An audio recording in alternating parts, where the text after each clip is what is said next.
중국은 그야말로 구축함이라는 걸 벽돌 찍어내듯 하고 있다 이렇게 평가를 해요. 그러나 이제 사실 지난번에 그 어떤 그 사진을 공개했잖아요. 미국 구축함에서 함장이 다리를 쫙 올려놓고 중국의 그 랴오닝함 그 항공기 이착함 훈련하는 거 봤잖아요. 우습다 이거죠.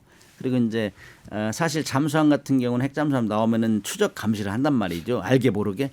그런 거 보면은 야 소음도 많고 좀 조잡하다. 그다음에 랴오닝함에서 훈련하는 거 보니까 전투기 같은 거 보면은 이차감 그 하는 거 보면 다 알잖아요 수준을. 그렇기 때문에 좀 조잡하다 이렇게 평가를 하는데 중국이 지금 항공모함을 두 척을 이미 만들어 추역을 했고 한 척은 시운전하고 있는데 세 번째 배부터는 미국이 자랑하는 전자식 사출기를 적용한다 이거예요. 네. 그건 뭐 프랑스도 미국 거 가져다 쓰고 그러는데 이런 걸 보면은 역시 이 기술을 뭐 방송이라 적절한지 모르겠지만 자원주가 어떻게 해서도 남은 거를 카피는 잘하는 것 같아요. 그래서 우리가 어떻게 우습게 보지만은 일단 많은 군함을 만들고 시행착오를 견디면 수준이 올라가는 거예요. 그래서 이제 핵잠수함 같은 경우도 소음이 많다, 불량하다 이렇게 했는데 그게 이제 80년대 중반까지 얘기고 지금은 많이 따라잡았어요.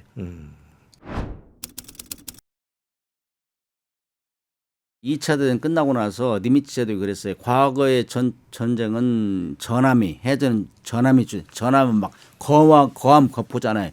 뭐 야마토 뭐 이런 배는 막 사람 몸뚱이만한 포신이 있단 말이죠. 그런 것들이 했고 오늘날에 그냥 1945년에 그렇게 얘기했단 말이에요. 오늘날의 전쟁 해전은 한국모함이 주동하지만 미래는 잠수함이 주도할 것이다. 네. 근데 그때가 지금 80년 전인데 한국모함 지금까지 쓰고 있다고. 그 말을 틀린 거예요. 그러나 지금의 핵전쟁을 억제하는 핵잠수함이 하고 있잖아요. 그래서 반은 맞고 반은 틀리다. 네. 이렇게 얘기할 수 있는데 이 핵잠수함 이제 항공모함은 등치가 크고 항공기가 많고 그다음에 호위 세력도 많기 때문에 운영비가 엄청나게 비싸요.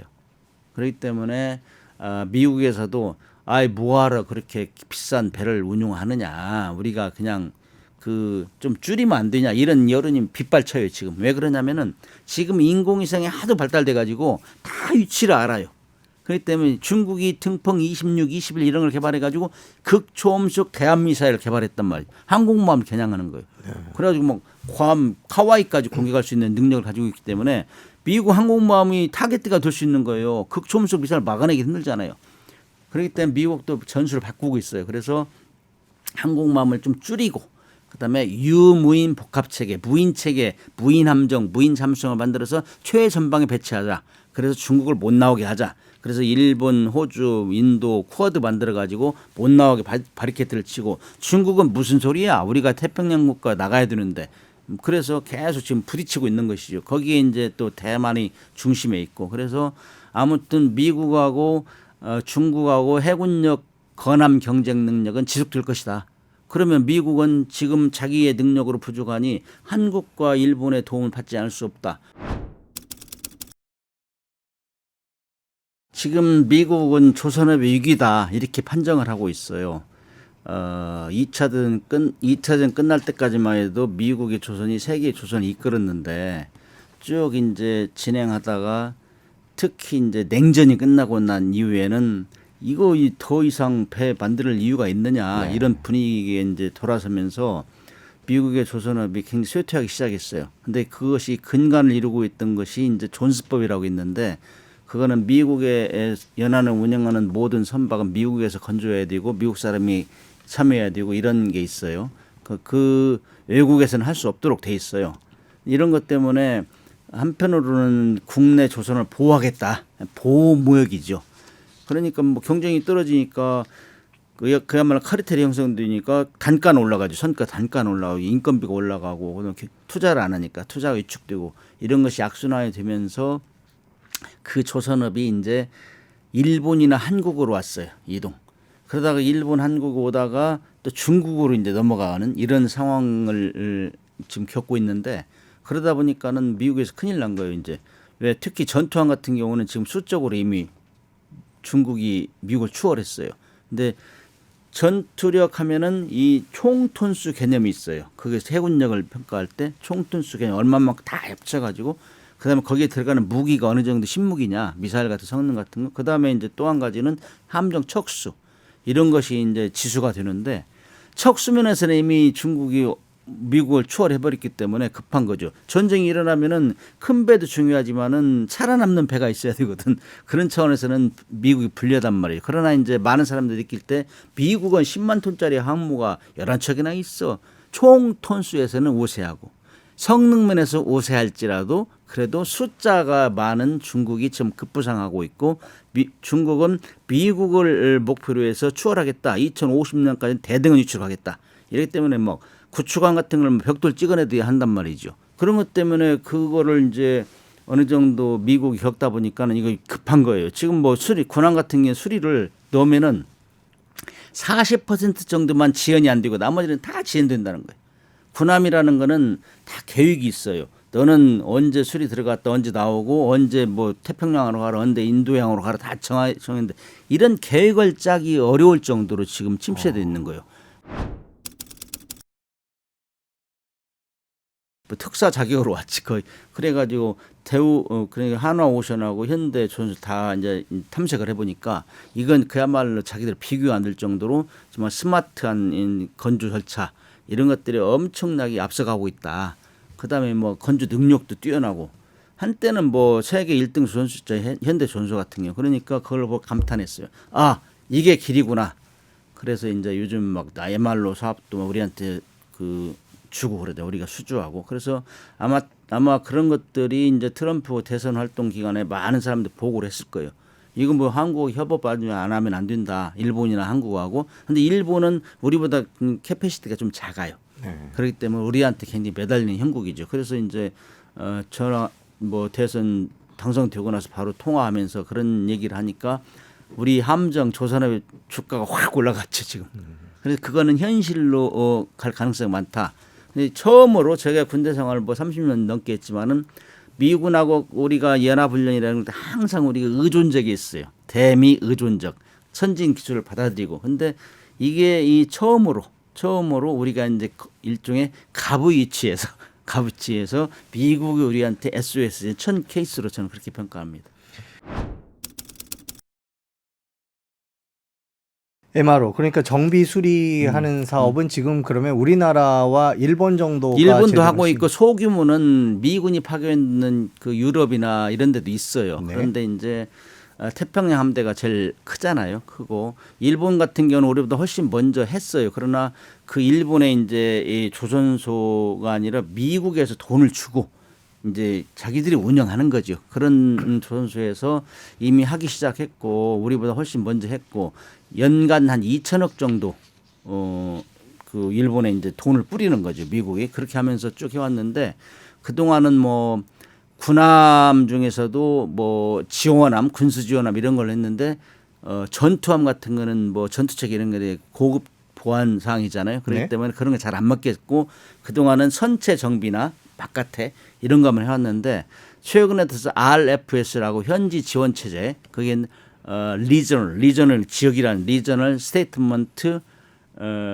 그다음에 서스테인먼트 리저널 서스테인먼트 프레임워크 해가지고 현지 지원 체계를 이제 적용하겠다 정책을 발표했어요.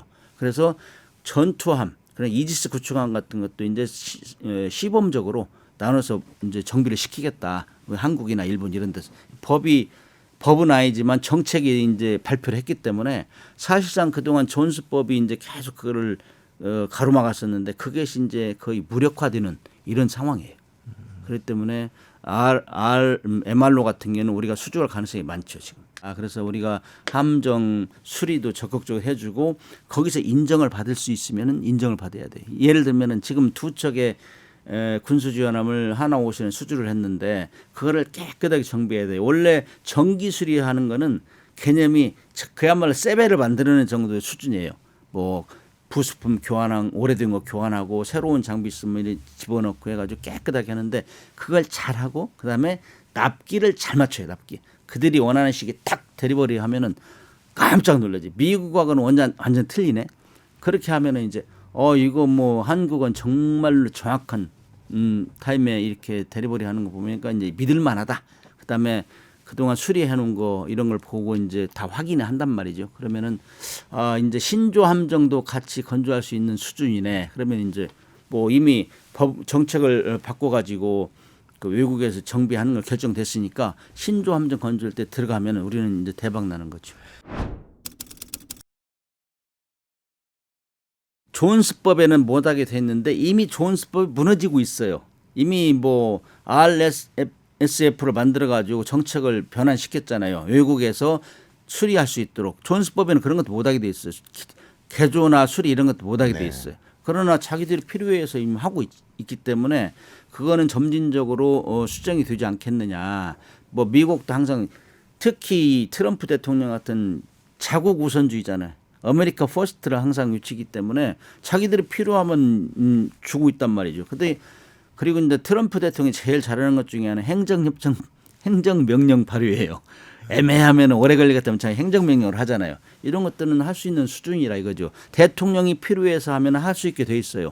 이제 존스법 다음으로 생긴 게 반스 톨레프슨법인데 그게 수정법인데 거기에는 대통령이 이제 원하면은 필요하면 지정할 수 외국에서 할 수 있도록 그렇게 돼 있어요. 그렇기 때문에 이번에 정책을 선포해서 지금 뭐 샘플로 그 구축함까지 이지스 구축함 이런 것도 한 6척 정도를 뭐 인도양 태평 나눠 가지고 샘플로 정비 의료하겠다 이런 걸 발표했어요.